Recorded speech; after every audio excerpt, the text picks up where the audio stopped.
तक झमाझम बारिश और फिर अचानक सन्नाटा। आसमान में काले बादल तो है लेकिन बूंदें गायब हैं। रायपुर समेत पूरे छत्तीसगढ़ में उमस ने लोगों का जीना मुश्किल कर दिया है। सवाल सिर्फ इतना नहीं कि बारिश कब होगी, बल्कि बड़ा सवाल ये है कि आखिर इस साल मानसून इतना अनिश्चित क्यों हो गया है। क्या विकास के नाम पर लगातार पेड़ों की कटाई इसका कारण है? क्या बदलता मौसम और ग्लोबल वार्मिंग अब हमारे मानसून को भी प्रभावित कर रहे हैं? और अगर यही हाल रहा तो किसानों की फसल का क्या होगा?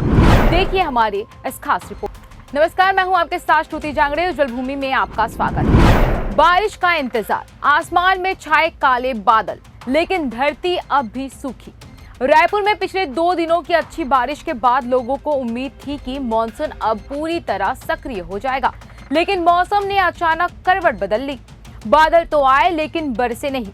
नतीजा, उमस बढ़ गई, पसीना बढ़ गया और लोगों की परेशानी भी। मौसम विभाग का कहना है कि फिलहाल मानसून की रफ्तार धीमी पड़ गई है। अब अच्छी बारिश के लिए बंगाल की खाड़ी में बनने वाले नए सिस्टम का इंतजार है। लेकिन सवाल सिर्फ आज की बारिश का नहीं है, सवाल आने वाले कल का भी है। आखिर हर साल मौसम इतना अनिश्चित क्यों होता जा रहा है? कभी कुछ घंटों में महीनों जितनी बारिश, तो कभी बादल होने के बावजूद एक बूंद भी नहीं। विशेषज्ञ मानते हैं कि इसके पीछे कई वजह है। सबसे बड़ी वजह है जलवायु परिवर्तन, यानी बढ़ता वैश्विक तापमान। जब धरती का तापमान बढ़ता है तो हवा में नमी, समुद्री तापमान और मानसूनी हवाओं का संतुलन भी बदल जाता है। इसका असर मानसून के समय उसकी तीव्रता और बारिश के वितरण पर पड़ता है। अब सवाल ये है कि क्या विकास के नाम पर पेड़ों की कटाई भी इसकी वजह है? तो इसका जवाब पूरी तरह हाँ या नहीं में नहीं है। लेकिन वैज्ञानिक मानते हैं कि बड़े पैमाने पर जंगलों की कटाई स्थानीय मौसम को जरूर प्रभावित करती है। पेड़ वातावरण में नमी छोड़ते हैं, तापमान को नियंत्रित रखते हैं और बादलों के बनने की प्रक्रिया में भी योगदान देते हैं। जब शहरों में हरियाली कम होती है, सीमेंट और कंक्रीट बढ़ते हैं तो हीट आइलैंड इफेक्ट होता है और बढ़ता है, यानी शहर आसपास के इलाकों से ज्यादा गर्म हो जाते हैं। ऐसे में स्थानीय मौसम का संतुलन बिगड़ सकता है। हालांकि पूरे प्रदेश या देश में कम बारिश की वजह सिर्फ पेड़ों की कटाई नहीं कही जा सकती। इसके पीछे जलवायु परिवर्तन, समुद्री परिस्थितियां और मानसून के बड़े सिस्टम भी जिम्मेदार होते हैं।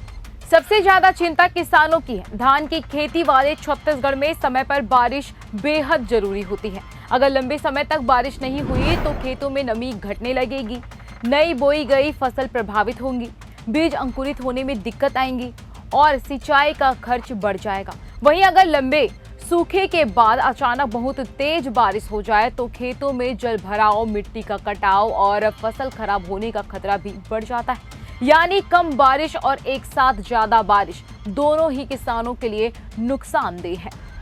फिलहाल मौसम विभाग ने अगले कुछ दिनों में हल्की से मध्यम बारिश की संभावना जताई है। कई जिलों के लिए येलो अलर्ट भी जारी किया गया है, लेकिन व्यापक और लगातार बारिश के लिए अभी लोगों को इंतजार करना होगा। उधर किसान आसमान की ओर टकटकी लगाए बैठे हैं, क्योंकि उनके लिए बारिश सिर्फ मौसम नहीं, पूरे साल की मेहनत और आजीविका का सवाल है। बदलता मौसम अब सिर्फ मौसम की खबर नहीं रहा, ये खेती, अर्थव्यवस्था, पर्यावरण और हमारी आने वाली पीढ़ियों का भी सवाल बन चुका है। जरूरत सिर्फ विकास की नहीं, बल्कि ऐसे विकास की है जो प्रकृति के साथ संतुलन बनाकर चले, क्योंकि अगर जंगल बचेंगे तो पानी बचेगा, और अगर पानी बचेगा तभी खेती भी बचेगी और जिंदगी भी और हम भी। फिलहाल इस मामले में आपकी क्या राय है, हमें कमेंट करके जरूर बताएं। और वीडियो अच्छी लगी हो तो लाइक, शेयर, सब्सक्राइब करना बिल्कुल भी ना भूलें।